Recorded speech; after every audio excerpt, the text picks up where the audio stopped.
Good morning. This is Tamara coming to you from my brother's cottage in Kawathra Lakes. Made a spontaneous decision, and Lola and I came up here to spend the week and to get grounded a bit.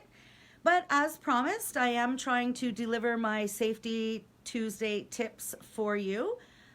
So I thought it was kind of fitting, since I'm at the cottage, to talk a little bit about cottage and summer life and some tips. Most of what I'm going to say we know as adults. However, we certainly do need to be reminded of these tips for safety reasons. So let's start right off with giving you some simple stats that are super important to help you remind you why you need to practice prevention. Because once someone has drowned in the lake, or there's a fatality, there's actually nothing that can be done to change a situation, right?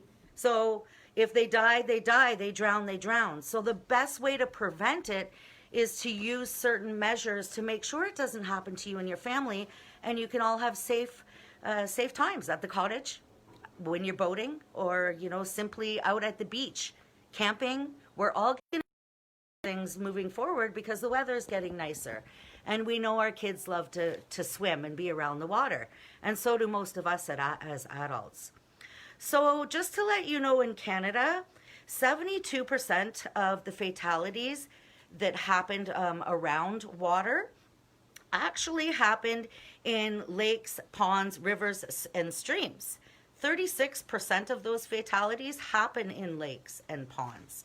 So I thought that was quite interesting that, there is quite some room there to save some lives due to prevention. The other thing I thought that was quite interesting was who are the fatalities, what's the age group, etc. So kids age 1 to 4 and men 15 to 44, they take up the biggest amount, the biggest percentage of fatalities. And they're at higher risk.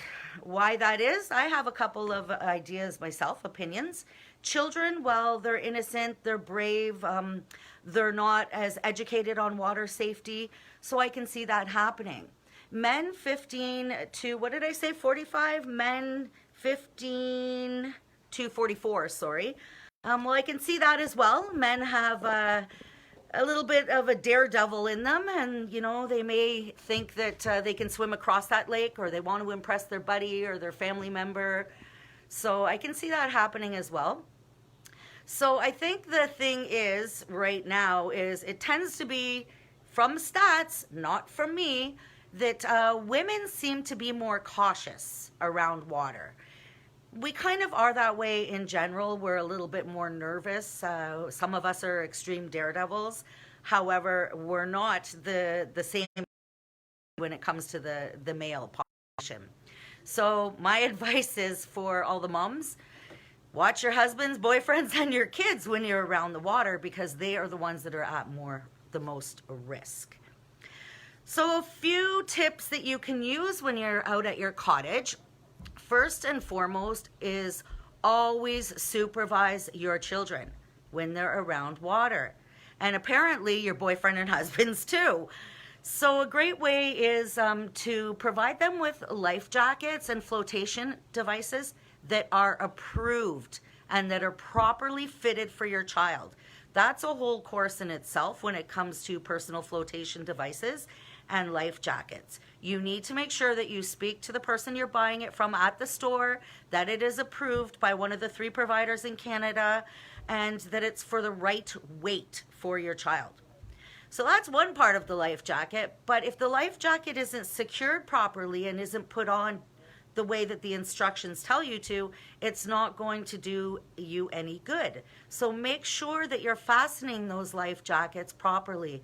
I've seen it many times when we're at the beach and the children don't want the strap, in between their legs. They have that kind of life jacket, and then they just don't do it up. Well, that's not going to help them any if it is not fastened properly. So supervise your children and your husbands and boyfriends when around water.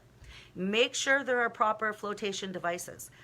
I used to, when my son was young, and we camp a lot, I would make him wear a life jacket, a personal flotation device, from morning to night. when we were around the water, simply because it takes one little slip and it takes about 30 seconds for your child to be under the water and you can't find them. So really, really important to prevent those I guess, infants that can't swim, or those children that can't swim. You want to make sure they're always protected. The other thing I've seen a lot of is, you have an 11-year-old and you have a 4-year-old. They want to go down to the lake, but you're busy right now. So you may say, okay, John, you watch Susie. Not a good idea. You're putting a lot of responsibility on John to watch Susie, and he may not be as great of a swimmer as you think he is, especially not enough to save his sibling. So always have an adult, strong swimmer that can supervise. Another great tip is you can have a lot of other personal flotation devices, such as noodles, tubes, all that type of thing around your cottage. So you can toss one in the water for the kids to grab onto. Keep a long pole with the rope close by so you can reach it out to help them. But the key is supervision for your children around the water. Remember that. The other big one that causes a lot of fatalities is alcohol.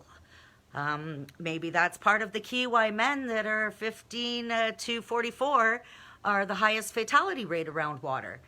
They want a boat, they're sitting by the beach, they're sitting by the lake, they're having a couple drinks, couple beer, and they don't realize how alcohol can affect you when you're swimming.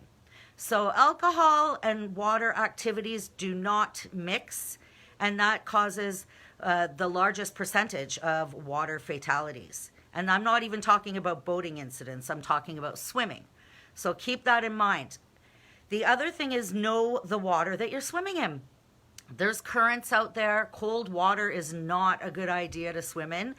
You cramp up pretty easily, and that causes fatalities as well.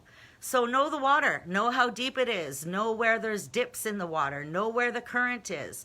If you're swimming somewhere you've never been, as parents, I advise that you go in the water and you swim first and make sure that your kids are in that area that you know of. Important to respect water. We all love playing in it, so you have to respect it and make sure that you're practicing safe tips when you're at the cottage or at the beach. So keep that in mind. The other thing I just wanted to point out is when someone does drown, you have to remember that they start to panic. So jumping in after them without a flotation device is not the best means to save them. You want to have a flotation device yourself when you jump in to help that individual, because they're going to panic and they can bring you under very quickly. You can get life jackets for your furry friends as well. So if you have dogs that are great swimmers and tend to like to take off after the stick and end up halfway across the lake, good idea to put a life jacket in. I know I would jump in to save my dog, and I'm sure many more would. And you don't want to be doing that without flotation devices. So that's just another good tip for your furry buddies. I also want to let you know that next Tuesday, I should be back home and with my first aid equipment. And what we'll then talk about is what we do after. So today we covered the stats on fatalities, and we talked about a few ways we can prevent it when we're having summer fun. And next week from home, I will pull out my equipment and we will do some CPR for drowning, and we will show you some examples of devices that you can use to help save your loved ones. So remember, be safe at the cottage. Remember, alcohol is supposed to be for in the camp, not in the boat, not swimming. And I know it's really difficult, but remember, once someone falls in the water and dies, you can't bring them back. Prevention is the key to summer fun. And you want to keep going to the cottage and to the beach, so please practice safety measures. And if you need help with life jackets, you can private message me. There's a million good Google sites. Just make sure they're approved in Canada and that they're the proper weight and the proper fit for your children. All right, so happy Tuesday coming from the cottage. I have to make this short because my service here is not really good. I did go down to the lake to do this, but I got eaten by bugs, so I decided to come back up and do it from inside the cottage where I'm not getting eaten by bugs. So stay tuned for next week, and we'll show you the actual hands-on practice for CPR that can help you if one of your family members does end up, drowning or having water issues. So we'll talk soon and have a great Tuesday. Bye-bye.